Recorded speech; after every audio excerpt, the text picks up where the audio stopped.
विज्ञान चैनल में आपका स्वागत है। आज आपके लिए हम बहुत बढ़िया स्कंद पुराण की कथा, जो हमारे पितरों से जुड़ी हुई कथा है, वो आपके लिए हम बताएंगे। आपका कल्याण भी होगा, मंगल भी होगा, संतान सुखी रहेगी, बीमारी नहीं होगी, अन्न धन बढ़ेगा, संतान अग्रसर नौकरी पर पहुंच करके व्यवसाय धंधे व्यापार में फैक्ट्री में सब में उनका मनोरथ पूर्ण होगा। क्यों कि हमारे पूर्वज कितने भी पापी हों, कोई पाप बन गया है हमारे पूर्वजों से, तो संतान नरक से निकालकर वैकुंठ भेज सकती है। पिंड श्राद्ध तर्पण करता है तो उनका कल्याण होता है। पिंड तर्पण श्राद्ध में विशेष ध्यान ये रखना है आपके लिए। आप जब भी ब्राह्मण भोजन कराएं, पिंड तर्पण श्राद्ध में, श्राद्ध जब आप करते हो तो ब्राह्मणों को भोजन अवश्य कराना चाहिए। 1 से लेकर के 11, 12, 21 ब्राह्मणों तक। तो उस दिन ब्राह्मणों को क्या नहीं खिलाना चाहिए भोजन में, कौन सी वस्तु नहीं खिलाना चाहिए? पहली है राजमा।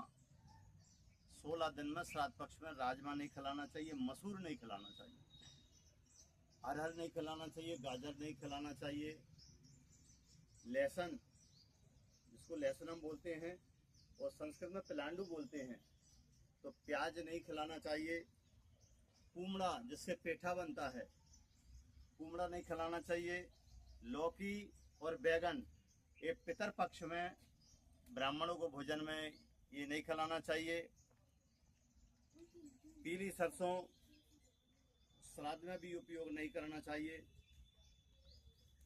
शास्त्र सम्मत ही करना चाहिए। शास्त्र में जो लिखा गया है तो शास्त्र सम्मति होना चाहिए। पितृगणों को भोजन केवल से केवल पत्तल पे ही भोजन कराएं, स्टील में भोजन न कराएं, स्टील के पात्र में भोजन न कराएं। ये आपसे हमारी करबद्ध प्रार्थना है। जो स्टील है वो मिट्टी का पात्र है। केला के पत्ता की पत्तल नहीं बनाना चाहिए, पीपल के पत्ता की पत्तल नहीं बनाना चाहिए। बट वृक्ष का जो पत्ता है, जो सामने आप देख पा रहे हैं, जो बट वृक्ष है सामने, वो पीपल है। पत्तल केवल पलाश के ही पत्तों का पत्तल बनाना चाहिए। पलाश, जिसको छेला बोला जाता है, उसमें आप उस पत्ता की पत्तल बना करके आप अगर ब्राह्मणों को भोजन श्राद्ध में कराते हो तो पितृलोक से देवता तुरंत आकर के आपके भोजन को ग्रहण करेंगे। उनको 1 वर्ष का भोजन 1 दिन कराने से मिल जाता है, ऐसा वेद में लिखा गया है। जिस दिन आप ब्राह्मण को भोजन कराएं, उस दिन ब्राह्मणों के आसपास थोड़े काले तिल डाल दें। आसन के ब्राह्मण के नीचे काले तिल जरूर डालें। ये पितरों के लिए बहुत बढ़िया है। हम जब भी श्राद्ध करें, ब्राह्मण को भोजन के लिए निमंत्रण करें तो बड़ी श्रद्धा भाव से उस दिन अपने निवास में, अपने घर में झगड़ा नहीं होना चाहिए, पति पत्नी में कलेश नहीं होना चाहिए, बर्तन नहीं बजना चाहिए। जिस दिन आप ब्राह्मणों को भोजन कराओगे, श्राद्ध करोगे, उस दिन आपके घर में गरुड़ घंटी नहीं बजना चाहिए। जो पूजा में गरुड़ घंटी हम बजाते हैं, उससे पितर भाग जाते हैं। आप गया में जाकर के देखो, विष्णु भगवान का मंदिर है, तो उसमें इतना बड़ा घंटा है। उस दिन भागे पंडा पुजारी 16 दिन के लिए उसका जो बजाने वाला जो पात्र है उसको तार से बांध देते हैं, इसी कोई भूल से भी घंटा न बजाए। ये गया में प्रत्यक्ष देखना, विष्णुपाद मंदिर में।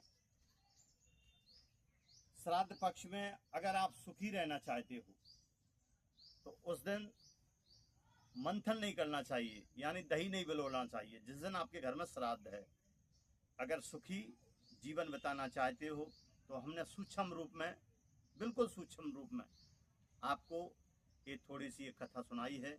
इस कथा को जीवन में धारण करना और पितरों की शांति के लिए आप हमेशा पितरों की शांति के लिए एक ब्राह्मण का भोजन अवश्य कराएं। और श्राद्ध में अगर भूल जाते हो, कहीं बाहर दूर दराज में हैं, तो हर महीने अमावस्या आती है, हर महीने की अमावस्या को आप एक ब्राह्मण को भोजन कराएं, आपका कल्याण होगा। आप देख रहे हैं, किसी वृक्ष के नीचे बैठ करके भोजन कराएं।